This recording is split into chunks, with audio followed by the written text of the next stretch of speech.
hari, jutaan orang Indonesia menikmati tempe, tahu, kecap, dan berbagai makanan berbahan dasar kedelai. Tapi, sedikit yang tahu bahwa sebagian besar kedelai yang kita konsumsi itu bukan dari petani lokal, melainkan impor. Padahal, Indonesia punya potensi besar. Tanah yang subur, iklim yang cocok, dan petani kita yang semakin terampil. Dengan teknik budidaya yang tepat dan ramah lingkungan, kita sebenarnya bisa menghasilkan kedelai berkualitas tinggi tanpa bergantung pada impor. Di video ini, kita akan belajar cara budidaya kedelai modern menggunakan pupuk hayati Migo, pemupukan nitrogen yang efisien, dan pendekatan Leisa, sebuah metode pertanian berkelanjutan dengan input luar rendah yang mampu menjaga kesuburan tanah dalam jangka panjang. Semua teknik yang kita bahas bisa diterapkan oleh siapapun, petani, pelajar, bahkan pemula sekalipun. Mari kita mulai dari dasar. Kedelai adalah komoditas strategis. Ia menjadi bahan utama tempe, tahu, kecap, pakan ternak, hingga industri makanan. Namun, produksi kedelai dalam negeri belum mampu memenuhi kebutuhan pasar. Akibatnya, Indonesia mengimpor lebih dari 2 juta ton kedelai setiap tahun. Kondisi ini mendorong munculnya berbagai inovasi pertanian. Salah satunya pendekatan Leisa atau Low External Input Sustainable Agriculture. Konsep ini menekankan pengguna input luar yang rendah dan pemanfaatan sumber daya lokal sebanyak mungkin. Dengan Leisa, petani bisa mengurangi ketergantungan pada pupuk kimia, menghemat biaya produksi, sekaligus menjaga tanah tetap subur. Dan kedelai merupakan tanaman yang sangat cocok dibudidayakan dengan prinsip ini.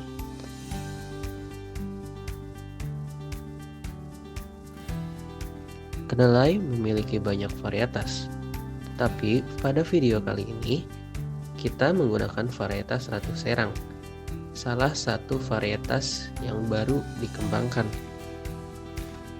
Varietas ini terkenal karena yang pertama itu potensi hasil tinggi, berada di angka 4,5 sampai 6,5 ton per hektar.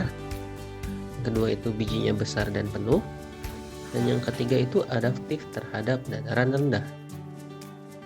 Dan yang terakhir responsif terhadap pupuk hayati dan organik. Ratu Serang memiliki pertumbuhan vegetatif yang cepat sehingga cocok dipadukan dengan Migo dan nitrogen dalam sistem Leisa.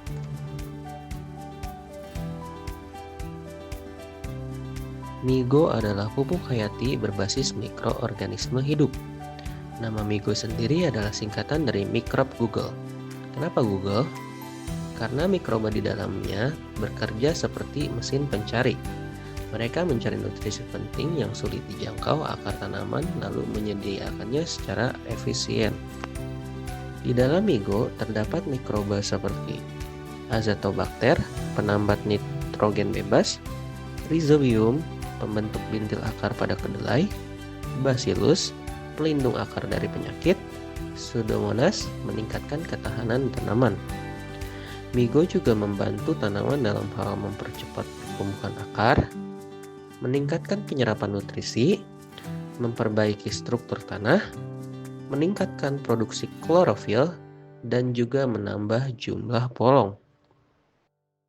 Dalam pendekatan Leisa, Migo adalah komponen penting karena mikroba menjadi mesin utama dalam menyuburkan tanah tanpa harus menambah banyak pupuk kimia. Peran nitrogen dalam pertumbuhan kedelai. Nitrogen adalah unsur yang sangat dibutuhkan untuk pertumbuhan daun, batang, dan klorofil. Tanpa nitrogen, daun pucat, pertumbuhan lambat, dan polong sedikit. Dalam sistem Leisa, nitrogen tetap digunakan, tetapi dalam jumlah yang lebih hemat. Karena sebagian nitrogen bisa dipenuhi oleh mikroba dalam Migo dan Rhizobium yang membentuk bintil akar. Penggunaan nitrogen yang efisien bukan hanya menghemat biaya, tetapi juga menjaga tanah dari kerusakan jangka panjang.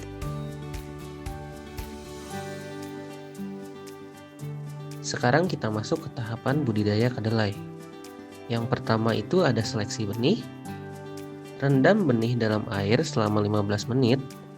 Benih yang tenggelam menandakan kualitasnya baik. Benih yang mengapung lebih baik tidak dipakai. Berikut videonya.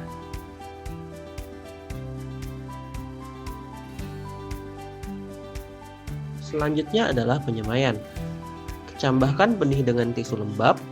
Setelah akar kecil muncul, pindahkan ke tray semai dengan media kokopit atau sekam, lalu campurkan dengan pupuk kandang. Berikut videonya.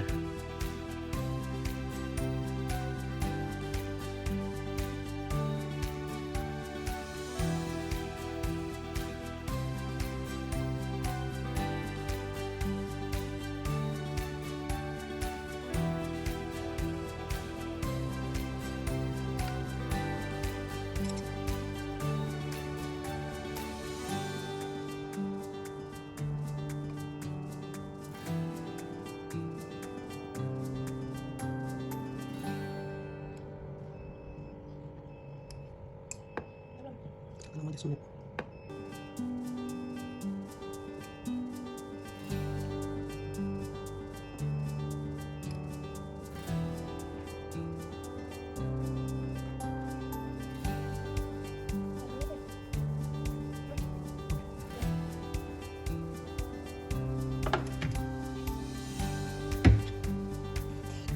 Buatkan lubang pada tray semai. Masukkan benih sebanyak 1-2 benih per lubang tanam. Siram pada pagi dan sore hari. Setelah umur 10-14 hari, bibit siap dipindahkan. Berikut videonya.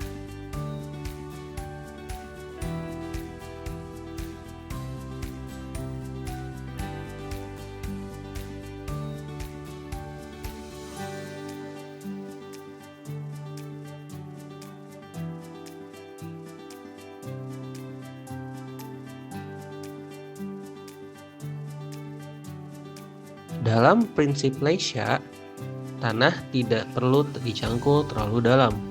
Yang penting gembur, tidak tergenang, dan kaya akan bahan organik. Buatkan lubang tanam dengan jarak 35 x 35 cm. Buat lubang tanam sedalam 20 cm, lalu homogenkan tanah di luar lubang tanam, dan isi dengan tanah kembali lubang tanamnya. Tambahkan pupuk kandang ayam 250 gram per lubang. Pupuk kandang adalah input lokal yang mudah didapat, murah, dan sangat ramah lingkungan. Berikut videonya.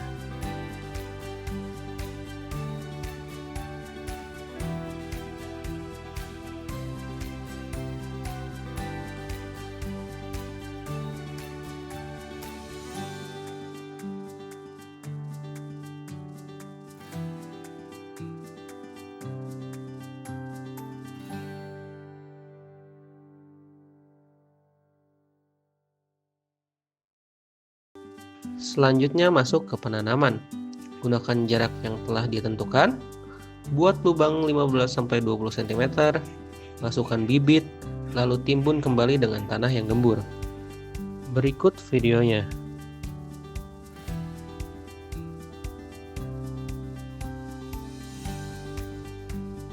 Selanjutnya, pemupukan migo dan nitrogen atau urea. Aplikasikan migo dengan perbandingan dosis 20 ml air dan 1 ml migo dengan takaran 200-300 ml per tanaman. Siram ke pangkal tanaman. Selanjutnya, beri waktu 3-5 hari agar mikroba berkembang. Setelah itu, balurah beri pupuk nitrogen atau urea sesuai dosis kebutuhan, yaitu 0,22 gram per tanaman sampai dengan 0,66 gram per tanaman. Kombinasi ini adalah penerapan Lesha. Migo mengaktifkan mikroba tanah, nitrogen atau urea melengkapi kebutuhan nutrisi, dan keduanya bekerja selaras. Selanjutnya yaitu penyiraman. Kedelai membutuhkan air secara teratur, tapi tidak boleh tergenang. Siram pagi dan sore hari, terutama pada fase awal pertumbuhan atau fase vegetatif.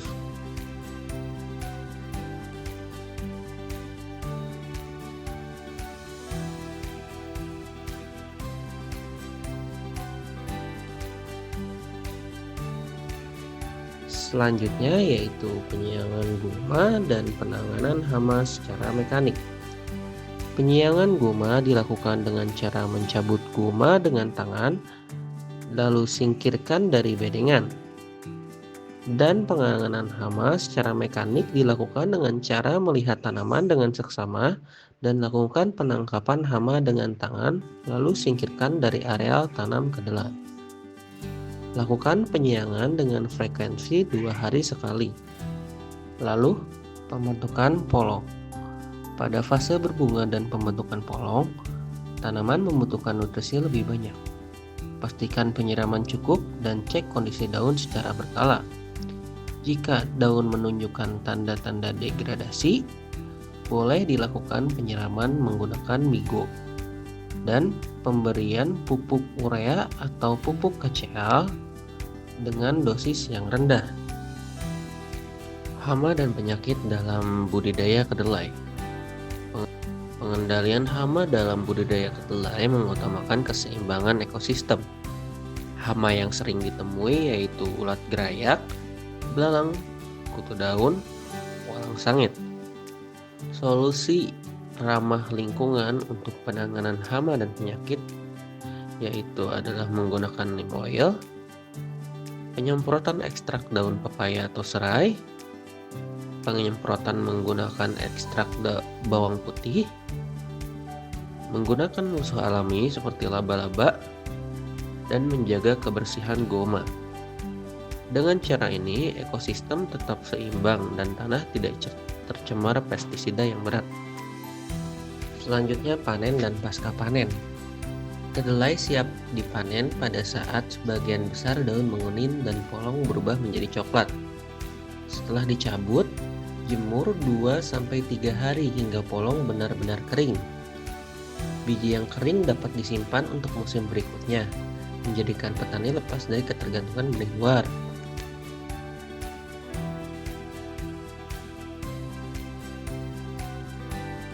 Berikut videonya.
Setelah dilakukan pemanenan, timbang setiap pohonnya untuk mengetahui berapa hasil kedelai yang dihasilkan. Berikut videonya.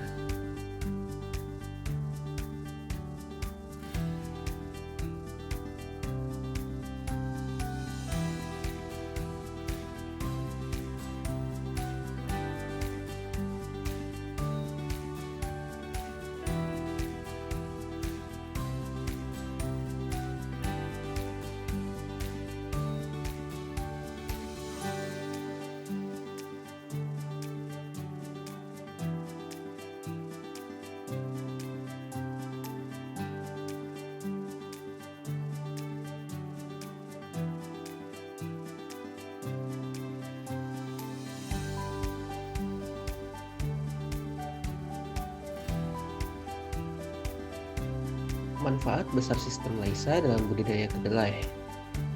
Dengan Laisa, Migo, dan nitrogen efisien, petani mendapatkan manfaat seperti tanah semakin subur, biaya pupuk lebih rendah, tanaman lebih sehat, jumlah polong meningkat, kualitas biji lebih baik, dan kerusakan lingkungan yang minim. Ini bukan hanya teknik tanam, tetapi investasi jangka panjang.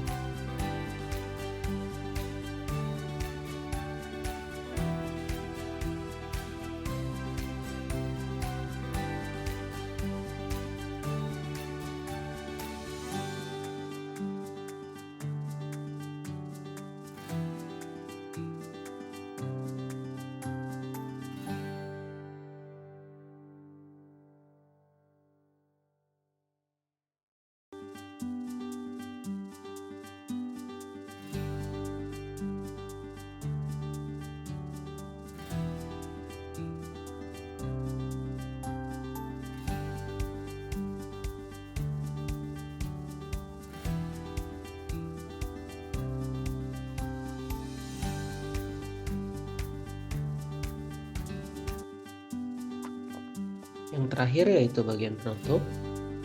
Budidaya kedelai modern tidak harus mahal. Dengan memanfaatkan mikroorganisme tanah, mempraktikkan prinsip Laisa, dan memberikan pupuk urea atau nitrogen secukupnya, kita bisa mendapatkan hasil panen tinggi, sekaligus menjaga lingkungan tetap sehat.